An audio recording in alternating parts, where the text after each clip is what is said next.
ద్వారా హృదయపూర్వకంగా ధన్యవాదాలు తెలియజేసుకుంటున్నాం. ఇక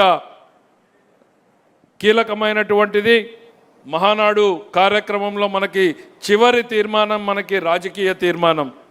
దీన్ని ప్రవేశపెట్టడానికి గాను మన ముందుకు రానున్నటువంటి వ్యక్తి మాటల్లో స్పష్టత, ఆలోచనల్లో ఆధునికత, నడతలో నిబద్ధత, నాయకత్వంపై విధేయత, పార్టీ పట్ల విశ్వాసం, ప్రజల్లో విశ్వసనీయత సంపాదించుకున్నటువంటి నాయకుడు మన ప్రజల మధ్య పుట్టి ప్రజల మధ్య పెరిగినటువంటి, మన ప్రజల కోసం పనిచేస్తున్నటువంటి మన రామ్మోహన్ నాయుడు గారిని రావాల్సిందిగా హృదయపూర్వకంగా ఆహ్వానిస్తున్నాను. 2026 మహానాడు సందర్భంగా వేదికను అలంకరించినటువంటి పెద్దలు, మన అందరి అభిమాన నాయకులు, నవ్యాంధ్రప్రదేశ్ నిర్మాత, భవిష్యత్తుకు దిక్సూచిగా నిలబడుతున్నటువంటి మన పరిపాలనకు నడిపిస్తున్న అభిమాన నేత, రాష్ట్ర ముఖ్యమంత్రి వర్యులు నారా చంద్రబాబు నాయుడు గారు, యువగల రథ సారథి, భవిష్యత్తుకు వారధి, Telugu Desam party national working president సోదరులు లోకేష్ అన్న గారు, రాష్ట్ర తెలుగుదేశం పార్టీ ప్రెసిడెంట్ పల్లా శ్రీనివాస్ గారు, వేదికను అలంకరించిన అతిరథ మహారథులు, ఈరోజు ప్రత్యక్షంగా ఈ కార్యక్రమంలో పార్టిసిపేట్ చేసిన వాళ్ళతో పాటు సుమారు 15 లక్షల మంది మన అధినేత ఒక్క పిలుపుతో రాష్ట్ర నలుమూలల నుంచి కార్యకర్త అన్నటువంటి ప్రతి వ్యక్తి కూడా ఈరోజు ఉన్నటువంటి పరిస్థితులను గౌరవిస్తూ ఈ క్లస్టర్ పద్ధతుల్లో ఏర్పాటు చేసినటువంటి ప్రతి మహానాడు కేంద్రాన్ని కూడా విజయవంతం చేయడానికి కథలు వచ్చినటువంటి మా పసుపు దళం, మా సోదర సోదరిమణులు, తెలుగుదేశం పార్టీ కుటుంబ సభ్యులు అందరికీ కూడా మరొక్కసారి ఈ వేదిక ద్వారా నా హృదయపూర్వకమైనటువంటి నమస్కారాలు తెలియజేసుకుంటున్నాను. ఈ యొక్క కార్యక్రమంలో అత్యంత ముఖ్యమైన కీలకమైనటువంటి తీర్మానం ఈ రాజకీయ తీర్మానం. పెద్దలు సీనియర్లు చాలామంది ఉన్నారు, వాళ్ళందరికీ కూడా గుర్తుంటుంది, ఒకప్పుడు ఈ రాజకీయ తీర్మానం ప్రవేశపెట్టినటువంటి వ్యక్తి నాన్నగారు స్వర్గీయ కింజరాపు ఎర్రన్నాయుడు గారు. అటువంటి స్థానం మళ్ళీ ఒక చిన్న వయసులోనే నాకు ఈ స్థానాన్ని కల్పించినటువంటి పెద్దలు, మనందరి కుటుంబ పెద్ద చంద్రబాబు నాయుడు గారికి మరొక్కసారి వేదిక ద్వారా నా ధన్యవాదాలు తెలియజేసుకుంటూ, రాజకీయ తీర్మానం అనంటే మొట్టమొదటిగా మనం మొదలుపెట్టేది తెలుగుదేశం పార్టీ చరిత్ర దగ్గర నుంచి. మార్చి 28, 1982లో ఆ రోజు ఒక రాజకీయ విప్లవంగా దేశ స్థాయిలోనే ప్రకంపనలు సృష్టించినటువంటి పార్టీ మన తెలుగుదేశం పార్టీ ఆవిర్భవించినటువంటి రోజుగా గుర్తు చేస్తున్నాను. ఆ రోజు విశ్వవిఖ్యాత నట సార్వభౌముడు, యుగ పురుషుడు నందమూరి తారక రామారావు గారు రాష్ట్రంలో ఉన్నటువంటి పరిస్థితులు, తెలుగు జాతికి ఉన్నటువంటి ఆ దుర్భర పరిస్థితులు, అవినీతి ప్రభుత్వాన్ని ఆ రోజు కాంగ్రెస్ పరిపాలిస్తే వాటన్నిటిని కూడా చూసి రాజకీయాల్లో, సమాజంలో ఒక పెనుమార్పు తీసుకొని రావాలని ఆయన సాధించినటువంటి విజయాలన్నిటిని కూడా పక్కన పెట్టి ఒక సామాన్యమైనటువంటి వ్యక్తిగా చైతన్య రథయాత్ర రాష్ట్రంలో చేస్తూ తెలుగు ప్రజల్ని ఉత్తేజపరుస్తూ తెలుగు వారి ఆత్మ గౌరవం కోసం పుట్టినటువంటి పార్టీ మన తెలుగుదేశం పార్టీ అనేది గుర్తు చేస్తున్నాను. ఆ రోజు ఒక నిర్ణయం తీసుకున్నారు నందమూరి తారక రామారావు గారు. పార్టీ నడిపించడం అనంటే కేవలం ఒక పేరు, ఒక రంగు, ఒక ముద్ర, ఒక అచ్చు వేయడమే కాదు, పార్టీలో ఉన్నటువంటి బలం, కార్యకర్తలు, నేతలు. అటువంటి నేతలు కానీ కార్యకర్తలు కానీ కొన్ని వర్గాలకో కొన్ని ప్రాంతాలకో పరిమితం కాకూడదు. రాష్ట్రంలో ఉన్నటువంటి నలుమూలలు ఎన్ని వర్గాలు ఉన్నా, ఎన్ని ప్రాంతాలు ఉన్నా, ఎన్ని జాతులు ఉన్నా అందరికీ కూడా సరి సమానంగా పొలిటికల్ రిప్రజెంటేషన్ ఇవ్వాలని బీసీలకి, ఎస్సీలకి, ఎస్టీలకి, మైనారిటీలకి దేశ స్థాయిలో ఏనాడు కలగనటువంటి గౌరవం మన తెలుగుదేశం పార్టీ ద్వారా యువకులకి, కొత్త వ్యక్తులకి ఆ రోజు నందమూరి తారక రామారావు గారు కల్పించారనేది కూడా ఈ సభాముఖంగా గుర్తు చేస్తున్నాను. ఆ రోజు కేవలం రాష్ట్రంలోనే మార్పుల కోసం కాదు, ఆ రోజు తెలుగుదేశం పార్టీ పుట్టింది కాంగ్రెస్ పార్టీని గద్దె దించడానికైనా. 1983లో 9 నెలల్లోనే తెలుగుదేశం పార్టీ అత్యంత మెజారిటీతో విజయం సాధించిన తర్వాత కేవలం రాష్ట్రంలోనే కాదు, భారతదేశం కూడా బాగుపడాలనంటే అక్కడ కూడా ఉన్నటువంటి కాంగ్రెస్ ప్రభుత్వాన్ని గద్దె దించాలని దేశ స్థాయిలో కూడా నేషనల్ ఫ్రంట్ని ఏర్పాటు చేసి మొట్టమొదటిగా కాంగ్రెస్ ఏతర విపి సింగ్ గారిని ప్రైమ్ మినిస్టర్ చేసినటువంటి ఘనత కూడా నందమూరి తారక రామారావు గారిది, మన తెలుగుదేశం పార్టీది అనేది కూడా ఈ సభాముఖంగా తెలియజేసుకుంటున్నాను. ఆ రోజు నేషనల్ ఫ్రంట్తో మొదలైనటువంటిది తిరిగి చంద్రబాబు నాయుడు గారి అధ్యక్షతన యునైటెడ్ ఫ్రంట్ మనం పెట్టి దేవేగౌడ గారిని ప్రధానమంత్రి చేశాం, గుజరాల్ గారిని ప్రధానమంత్రి చేశాం, మళ్ళీ ఎన్డీఏ ప్రభుత్వంలో చేరి వాజ్పేయి గారిని ప్రధానమంత్రి చేశాం. ఈరోజు కూడా ఎన్డీఏ ప్రభుత్వంలో కొనసాగి ఈరోజు ప్రపంచ స్థాయిలోనే వరల్డ్ ఫేమస్ లీడర్గా ఈ భారతదేశాన్ని ఒక ఉన్నతమైనటువంటి స్థానంలో ముందుకు నడిపిస్తున్నటువంటి ప్రధానమంత్రి నరేంద్ర మోదీ గారు కూడా ఈరోజు సపోర్ట్ చేసి కేవలం రాష్ట్రాన్ని వరకు, కేవలం ప్రాంతం వరకు, కేవలం ఒక జాతి వరకు పరిమితం కాకుండా యావత్ భారతదేశానికి కూడా ఎన్నో విప్లవాత్మకమైనటువంటి రాజకీయ సంస్కరణలు తీసుకొని వచ్చినటువంటి ఘనత మన తెలుగుదేశం పార్టీదని తెలియజేసుకుంటున్నాను. ఎన్నో అవకాశాలు వస్తే, ఒక సందర్భంలో ఒక కేంద్ర మంత్రిగా అవకాశం వస్తే ఆ కేంద్ర మంత్రి కూడా బడుగు బలహీన వర్గాలకి వెళ్ళాలని ఒక బీసీగా సాధారణ కుటుంబంలో ఉన్నటువంటి ఎర్రన్నాయుడు గారిని కేంద్ర స్థాయిలో కేబినెట్ మినిస్టర్గా చేసింది మన చంద్రబాబు నాయుడు గారు, తెలుగుదేశం పార్టీ. ఒక స్పీకర్గా అవకాశం వస్తే ఒక దళిత బిడ్డగా మన అమలాపురం నుంచి ఆ రోజు బాలయోగి గారిని కూడా ఆ శాసించేటటువంటి పార్లమెంటులో లోక్సభలో స్పీకర్గా పెట్టి మన తాలూకా ఘనతని చాటినటువంటిది మన చంద్రబాబు నాయుడు గారు, తెలుగుదేశం పార్టీ. అలాగే ఒక మైనారిటీ వ్యక్తిగా ఆ రోజు అబ్దుల్ కలాం గారిని ఆ ప్రభుత్వానికి సూచించి ఆయనకి కూడా దేశ ప్రెసిడెంట్గా కూడా ఆ రోజు చంద్రబాబు నాయుడు గారి తాలూకా ఆలోచనల ప్రకారం ఆ రోజు తెలుగుదేశం పార్టీ తాలూకా కాంట్రిబ్యూషన్ ఆ రకంగా ఉండిందని తెలియజేసుకుంటున్నాను. తెలుగుదేశం పార్టీ ఎప్పుడు కూడా ఒక ప్రాంతీయ పార్టీ అయినా, ఒక ప్రాంతం మీద ఒక ప్రేమ ఉన్నా దేశం మీద మాత్రం ఎప్పుడూ భక్తిని విడిచిపెట్టలేదు. దేశం బాగుంటే, దేశం బలంగా ఉంటే రాష్ట్రం బాగుంటుంది, రాష్ట్రం బలంగా ఉంటుందని కేంద్రం రాష్ట్రం మధ్యలో సత్సంబంధాలు ఎప్పుడు కూడా మెరుగుపడేటటువంటి విధంగానే తెలుగుదేశం పార్టీ ముందుకు నడిపిస్తూ కేంద్రం ఇచ్చేటటువంటి కార్యక్రమాలు కానీ, కేంద్ర నిధులు కానీ, కేంద్ర కార్యక్రమాలు కానీ మన తెలుగు ప్రజలకు అందరికీ కూడా అందించడానికి, ఒక సుస్థిరమైనటువంటి పరిపాలన అందించడానికి తెలుగుదేశం పార్టీ సిద్ధాంత రూపంగా నిరంతరం కూడా కృషి చేస్తూ ఉండిందని కూడా తెలియజేస్తున్నాను. కేవలం తెలుగుదేశం పార్టీ ఒక్కటే. చాలామంది ఇక్కడ అన్ని రాజకీయ పరిస్థితులు తెలిసినటువంటి వారు ఉన్నారు. గత 44 సంవత్సరాలు మన తెలుగుదేశం పార్టీ చరిత్ర. ఈరోజు ఇండిపెండెంట్ ఇండియాని చూసుకుంటే 70కి పైగా సంవత్సరాలు ఉన్నటువంటి చరిత్ర.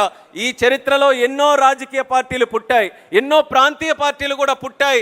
ఈ దేశాన్ని ఏలాయి, అలాగే రాష్ట్రాలు కూడా ఏలాయి, కొన్ని ప్రాంతాలు కూడా ఏలాయి. కానీ 44 సంవత్సరాలుగా ఇన్ని సంక్షోభాలు ఎదుర్కొని అప్పటి నుంచి ఇప్పటి వరకు దేశ స్థాయిలో ఒక ప్రత్యేకమైనటువంటి గుర్తింపు సాధించిన ఏకైక పార్టీ మన తెలుగుదేశం పార్టీ అనేది గర్వంగా ఈ సభాముఖంగా తెలియజేసుకుంటున్నాను. ఎందుకనంటే కాలం మారుతుంది, తరాలు మారుతున్నాయి, ప్రధానమంత్రులు మారుతున్నారు, రాజకీయ పరిస్థితులు మారుతున్నాయి, దశాబ్దాలు మారిన తర్వాత అక్కడ ఆర్థిక పరిస్థితులు కూడా మారుతున్నాయి. మారుతున్న కొద్దీ మన తెలుగుదేశం పార్టీ, మన నాయకత్వం ఆ పరిస్థితులన్నీ కూడా తెలుసుకొని అవగాహన చేసుకొని కాలానికి అనుగుణంగా మన పద్ధతులను కూడా మార్చుకుంటున్నాం. పద్ధతులు మార్చుకుంటున్నాం అనంటే పార్టీ మారడం అని కాదు. పద్ధతులు మార్చుకున్న సిద్ధాంతాలు మాత్రం ఎన్టీ రామారావు గారు ఏ సిద్ధాంతాలు మనకు అప్పచెప్పారో ఆ సిద్ధాంతాల ప్రకారమే మనం ముందుకు వెళ్తున్నాం. అయితే ఈరోజు ఈ రాజకీయ తీర్మానం చరిత్రతో పాటు మనం భవిష్యత్తు వైపు కూడా మనం చూపు వేయాలి. చరిత్రతో పాటు మనం నేర్చుకున్నటువంటి పాఠాలు మరొక్కసారి మనం తప్పులు చేయకుండా ముందుకు నడవాలి. ఈసారి రాజకీయ తీర్మానంలో మనం గుర్తించాల్సినటువంటి ఒక సంకల్పం ఉంది, ఒక కర్తవ్యం ఉంది. సంకల్పం ఏంటంటే సుస్థిరమైనటువంటి పరిపాలన అందించాల్సినటువంటి బాధ్యత ఈరోజు తెలుగుదేశం పార్టీ అధికారంలో ఉన్నందున మనందరి మీద ఉంది.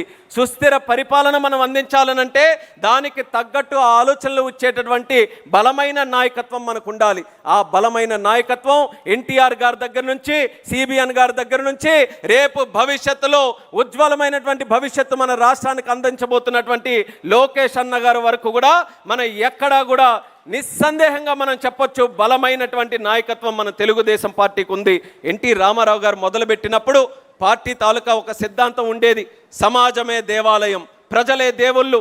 ఆ రోజు ఆత్మ గౌరవం కోసం తెలుగుదేశం పార్టీని స్థాపించి గుడ్ గవర్నెన్స్ కానీ, కొన్ని వెల్ఫేర్ స్కీమ్ సంక్షేమ పథకాలు కానీ ఆ రోజు దేశంలో ఎక్కడా జరగని విధంగా మన రాష్ట్రంలో ఎన్టీ రామారావు గారు మొదలుపెట్టారు. మళ్ళీ చంద్రబాబు నాయుడు గారు వచ్చిన తర్వాత నేను చెప్పాను పద్ధతులు మారుతున్నాయని. ఆ రోజు సమాజమే దేవాలయం, ప్రజలే దేవుళ్ళనంటే చంద్రబాబు నాయుడు గారు వచ్చిన తర్వాత every crisis is an opportunity, ప్రతి సంక్షోభం కూడా మనకు ఒక అవకాశం లాంటిది. దాన్ని మలుచుకోవాలని ఫ్యూచరిస్టిక్ టెక్నాలజీస్కి మన తెలుగు జాతి ఒక వేదికగా తయారు చేయడం, అలాగే డెవలప్మెంట్ అని ఎప్పుడూ లేనిది ఒక పదం రాజకీయాలకి తోడు చేసినటువంటి వ్యక్తి మన చంద్రబాబు నాయుడు గారు. ఆ పదం ఏంటంటే విజన్ అనేటటువంటి పదం. ఎందుకనంటే ఏ రాజకీయ నాయకుడైనా ఏ పార్టీ అయినా సరే రాజకీయాలతో సత్సంబంధాలు ఉన్నప్పుడు 5 సంవత్సరాలకి వచ్చేటటువంటి ఎలక్షన్ల వరకే చూసేవాడు, కానీ ఎలక్షన్లు దాటి జనరేషన్స్ వరకు చూసినటువంటి ఏకైక వ్యక్తి చంద్రబాబు నాయుడు గారు. అందుకనే 5 సంవత్సరాలకు వచ్చే ఎలక్షన్లు విడిచి 20, 30, 40 సంవత్సరాల వరకు చూపించేటటువంటి విజన్ని అందుకొని ఆ చంద్రబాబు నాయుడు గారు ముందుకు వచ్చారు. దానితో పాటు ఈరోజు కొత్త తరం వచ్చింది, యువతరం వచ్చింది. యువతరం అని అంటేనే స్పీడ్తో కంపేర్ చేస్తూ ఉంటాం. అందుకనే ఈజ్ ఆఫ్ డూయింగ్ బిజినెస్ నుంచి స్పీడ్ ఆఫ్ డూయింగ్ బిజినెస్ చేస్తూ 2 సంవత్సరాల్లోనే అక్షరాల 24 లక్షల కోట్ల రూపాయలు మన ఆంధ్రప్రదేశ్ రాష్ట్రానికి తీసుకొని వచ్చి ఒక కొత్త చరిత్రకి, ఒక కొత్త వరవడికి శ్రీకారం చుట్టినటువంటి వ్యక్తి అన్న లోకేష్ అన్న గారు అన్నది కూడా తెలియజేస్తున్నాను. ఈయన తాలూకా పద్ధతుల్లో జాబ్ క్రియేషన్, అలాగే ఎడ్యుకేషన్ ఒక ప్రధానమైనటువంటి సెక్టర్గా ఎంచుకున్నారు. ఆయన కూడా చాలా సందర్భాల్లో చెప్పారు, రాజకీయాల్లో ఒక మినిస్టర్ పదవి తీసుకున్నటువంటి వ్యక్తులు అత్యంత దూరంగా దేనికైనా ఉంటున్నారనంటే ఎడ్యుకేషన్ మినిస్ట్రీకి. సర్వసాధారణంగా ఎవరు కూడా ముట్టుకోరు, కానీ స్వయంగా లోకేష్ అన్న బాధ్యత తీసుకున్నాడు. ఆ బాధ్యత ఆయన కోసమేనే కాదు, ఆయన గురించని కాదు, ఈ రాష్ట్రంలో రేపు భవిష్యత్తు తరం చక్కగా తయారవ్వాలనంటే మన క్లాస్ రూములు బాగుపడాలి. ఆ క్లాస్ రూములు బాగుపడాలనంటే నాలాంటి ఒక వ్యక్తి దానికి ఉంటూ ఒక ఫోర్స్గా ముందుకు నడిపించాలని ఈ క్లాస్ రూముల్లో కూడా ఈరోజు పెనుమార్పులు, మన పిల్లలకి ఉజ్వలమైనటువంటి భవిష్యత్తు ఇచ్చే విధంగా క్లాస్ రూములు కూడా ఈరోజు తయారు చేస్తున్నారు.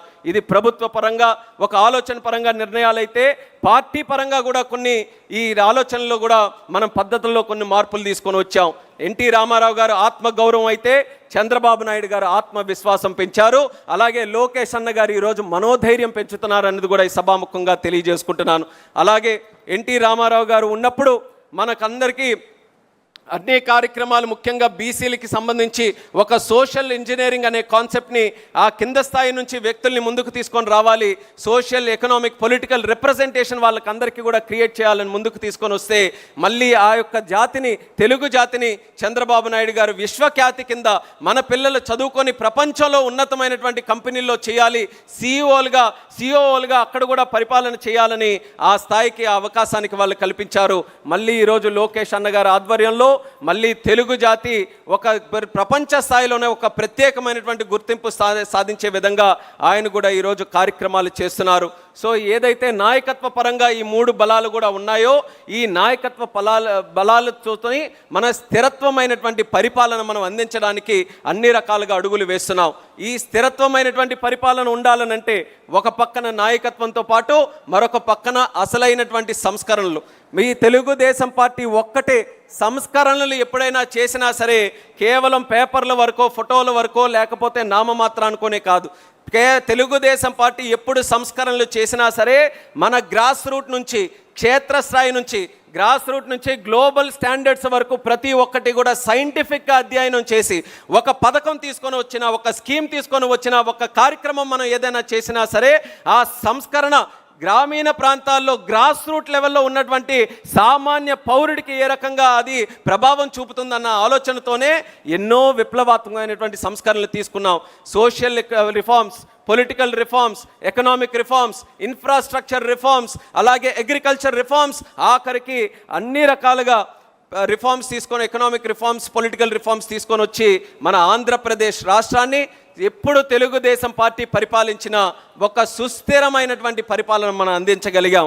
అయితే మనకి కావలసినటువంటిది కేవలం మన సంకల్పం సుస్థిర పరిపాలన మాత్రమే కాదు, మనకు ఒక కర్తవ్యం కూడా ఉంది. అదే మన రాజకీయ తీర్మానంలో 2వ భాగం.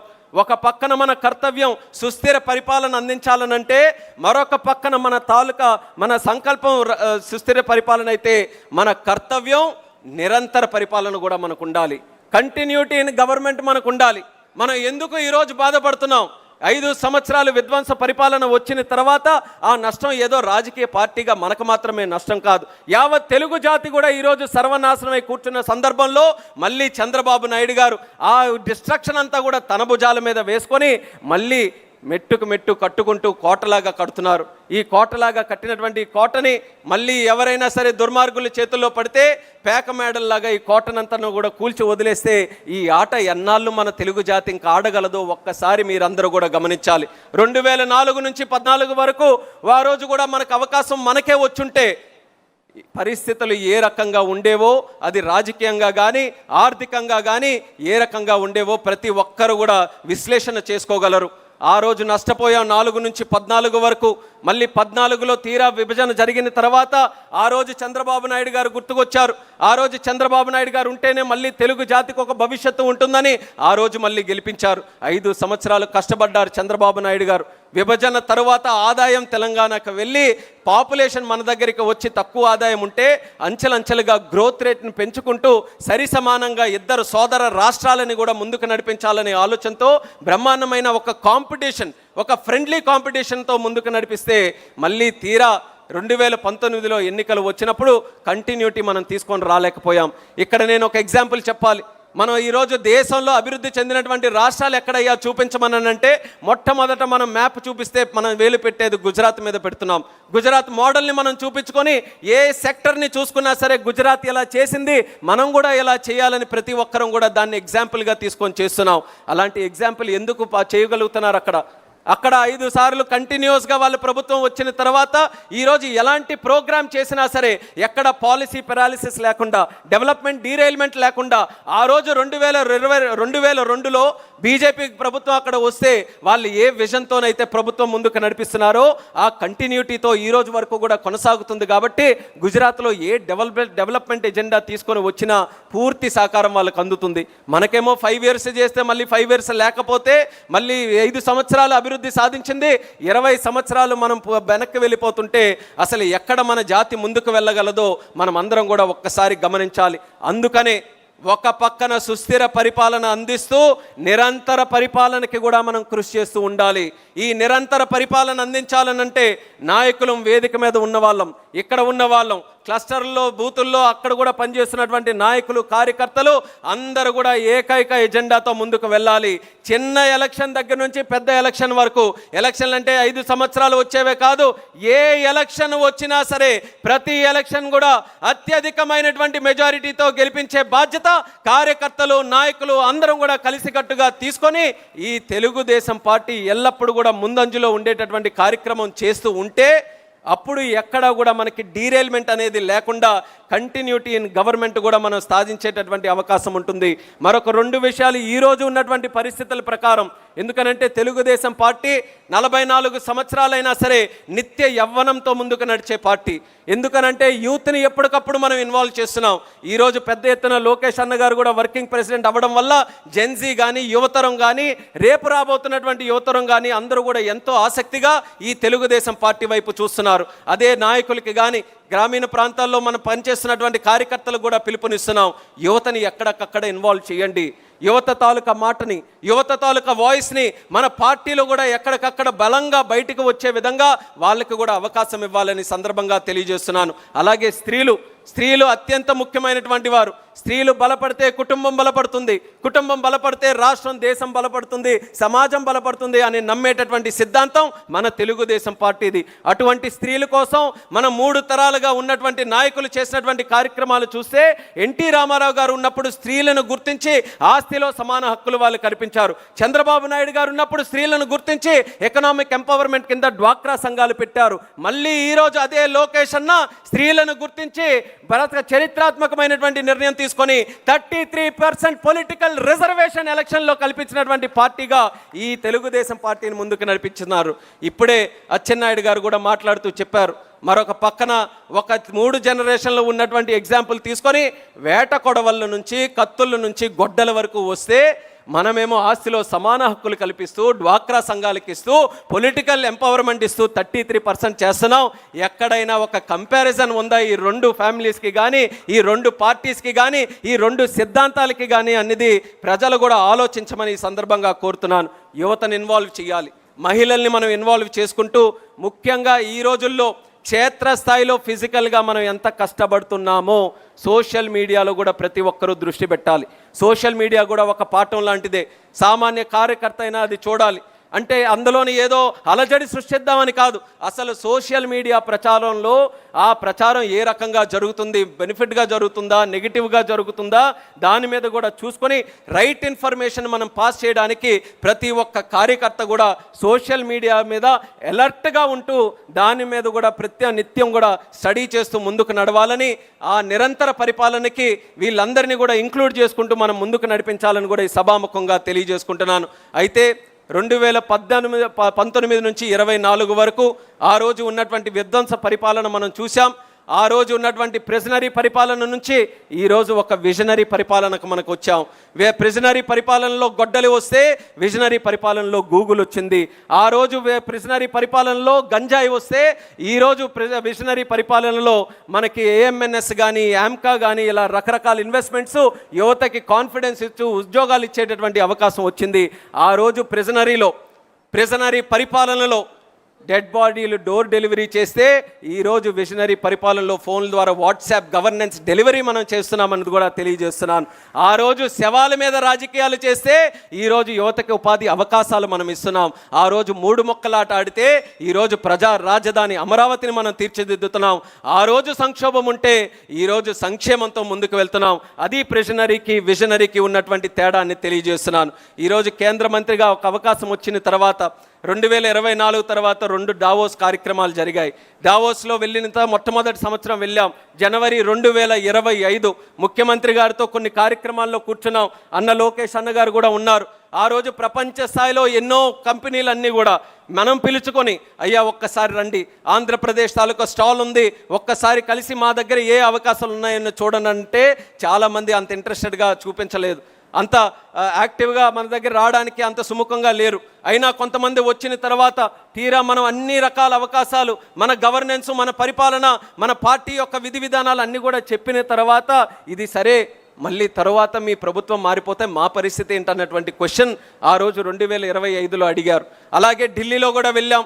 జూన్లోనే మనం అందరం కూడా స్వేరింగ్ ఇన్ చేసిన తర్వాత ముఖ్యమంత్రిగా మొదటి 3-4 నెలలు కేంద్ర ప్రభుత్వాన్ని దగ్గరికి వచ్చి ఏ మంత్రి గడప తొక్కినా సరే ఆ రోజు ముఖ్యమంత్రిగా ఒక 5-6 పేపర్లు తీసుకొని వెళ్ళి మా రాష్ట్రానికి నిధులు రావాలి, మా రాష్ట్రానికి కార్యక్రమాలు జరగాలని ఏ మంత్రి దగ్గరికి వచ్చినా చంద్రబాబు నాయుడు గారు 5 కాగితాలు ఇస్తే ఆ కేంద్ర మంత్రులందరూ 10 కాగితాలు ఇచ్చేవారు. మీ 5 సంవత్సరాలు అక్కడ రాష్ట్రంలో జరిగినటువంటి పరిపాలన వల్ల ఎంత నష్టం మాకు జరిగిందో అని చెప్పి ఇది సరిచేయండి అని చెప్పి కేంద్ర మంత్రులు తిరిగి ఇచ్చే పరిస్థితి జూన్ 2024 ఉండేది.